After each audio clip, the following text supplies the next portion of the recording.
En avril 1964, Malcolm se rend en Arabie Saoudite. Depuis quelque temps, il étudie l'islam orthodoxe. Il arrive à Jeddah sur la route du Hajj, le pèlerinage que tout musulman doit accomplir une fois dans sa vie.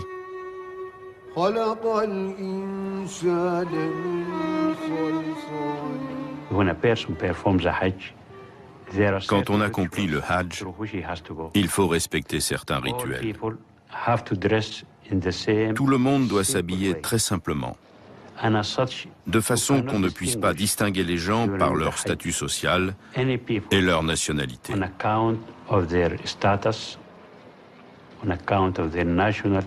C'est une manifestation de fraternité humaine.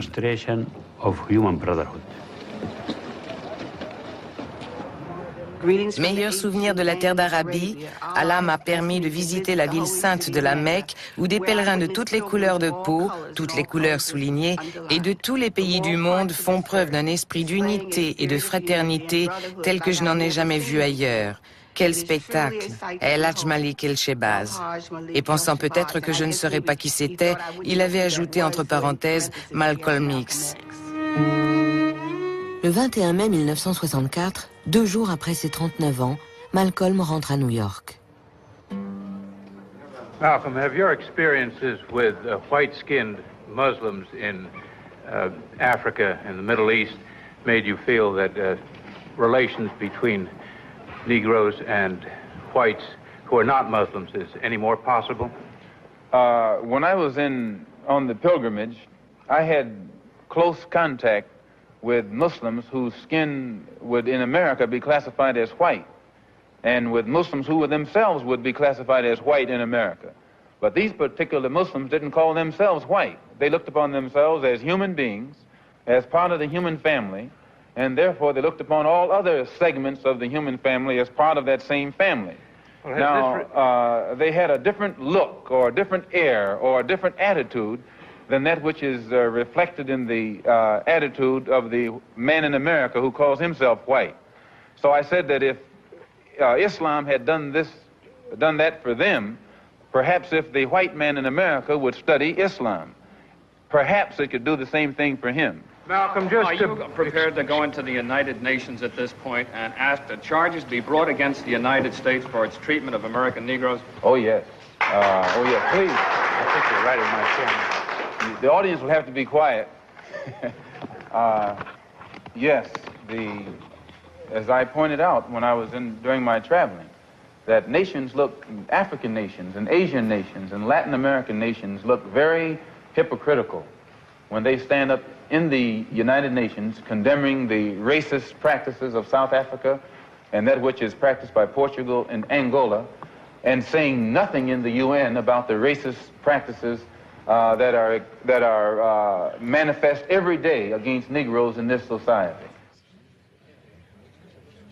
Voyant que les médias s'intéressent de plus en plus à Malcolm, Nation of Islam intensifie ses attaques et tente de le faire expulser de chez lui.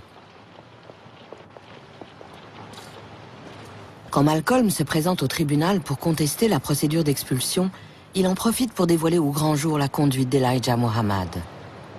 Why are they threatening your life? Well, primarily because they're afraid that I will tell the real reason that I'm out of the black Muslim movement, which I never told. I kept to myself. But the real reason is that Elijah Muhammad, the head of the movement, is the father of 8 children by 6 different teenage girls, 6 different teenage girls who were his private personal secretaries. C'était très grave.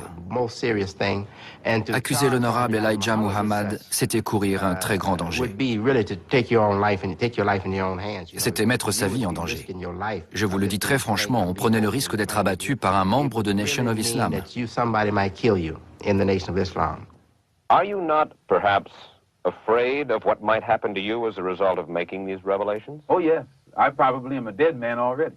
What do you mean? Well, when you understand the makeup of the Muslim movement and the psychology of the Muslim movement, as long as if I myself, by having confidence in the leader of the Muslim movement, if someone came to me and I had no knowledge whatsoever of what had taken place, and they told me what I'm saying, I would kill them myself.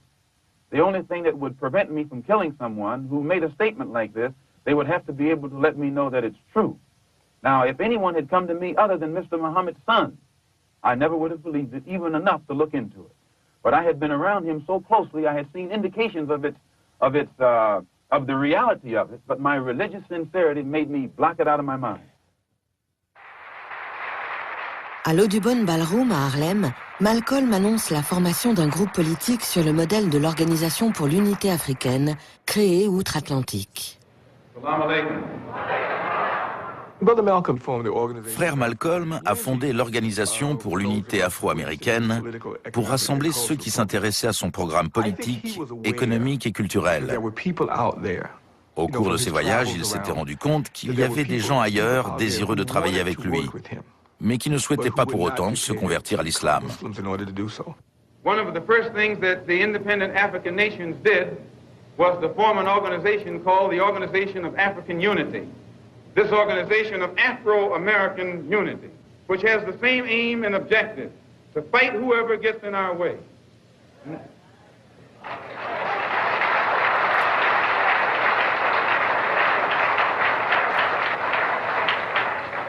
To bring about the complete independence of people of African descent here in the Western Hemisphere, and first here in the United States, and bring about the freedom of these people by any means necessary.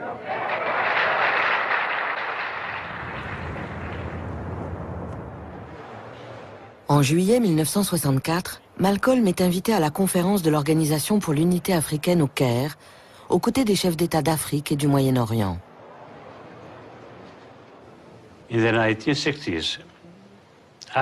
Dans les années 1960, les Africains se méfiaient beaucoup de la politique étrangère des Américains en Afrique, parce qu'à cette époque, malheureusement, elle soutenait les politiques coloniales de pays comme la Belgique. La seule voix qui faisait écho aux aspirations des Africains aux États-Unis, c'était celle de Malcolm. Malcolm, what is your purpose here? Well, my purpose here is to remind the African heads of state that there are 22 million of us in America who are also of African descent, and to remind them also that we are the victims of America's colonialism or American imperialism, and that our problem is not an American problem, it's a human problem. It's not a Negro problem, it's a problem of humanity. It's not a problem of civil rights, but a problem of human rights. Malcolm se rend dans 14 pays africains et rencontre 11 chefs d'État. Les services de renseignement américains le suivent pas à pas. Au Nigeria, il reçoit le nom de Homo Wale, le fils est revenu.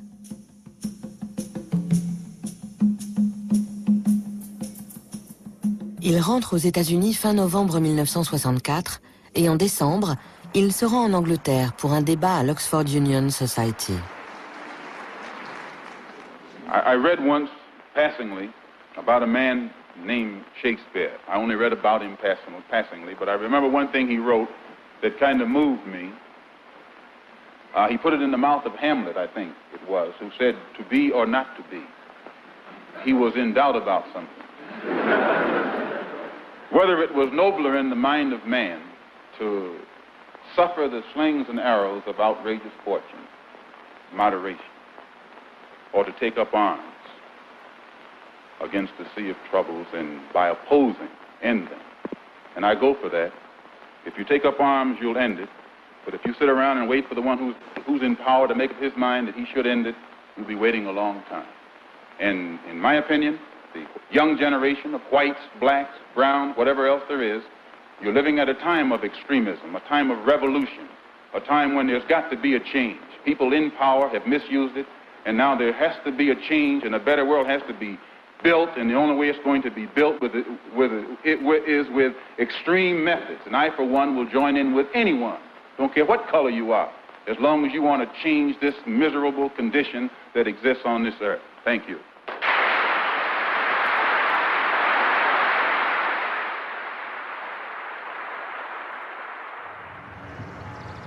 Bien décidé à soutenir un front noir uni, Malcolm accepte l'invitation du comité de coordination non violent des étudiants à venir s'exprimer à Selma, en Alabama. C'est la première fois qu'il se rend dans un État du Sud pour travailler avec le mouvement des droits civiques. And I think that the people in this part of the world would do well to listen to Dr. Martin Luther King and give him what he's asking for and give it to him fast before some other factions come along and try to do it another way. La semaine suivante, on lui interdit l'entrée sur le territoire français, sous prétexte que sa présence troublerait l'ordre public. Il commence à comprendre que les forces liguées contre lui ne se limitent pas au seul mouvement Nation of Islam. Malgré cela, il ne baisse pas les bras.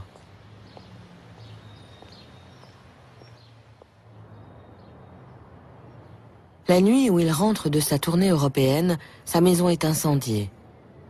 Malcolm, sa femme enceinte et leurs 4 petites filles en ressortent indemnes.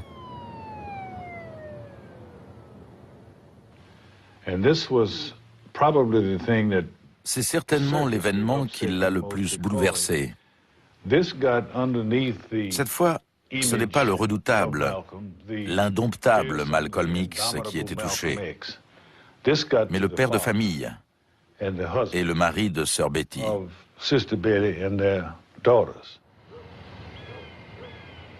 Had you had any threats, anything like this?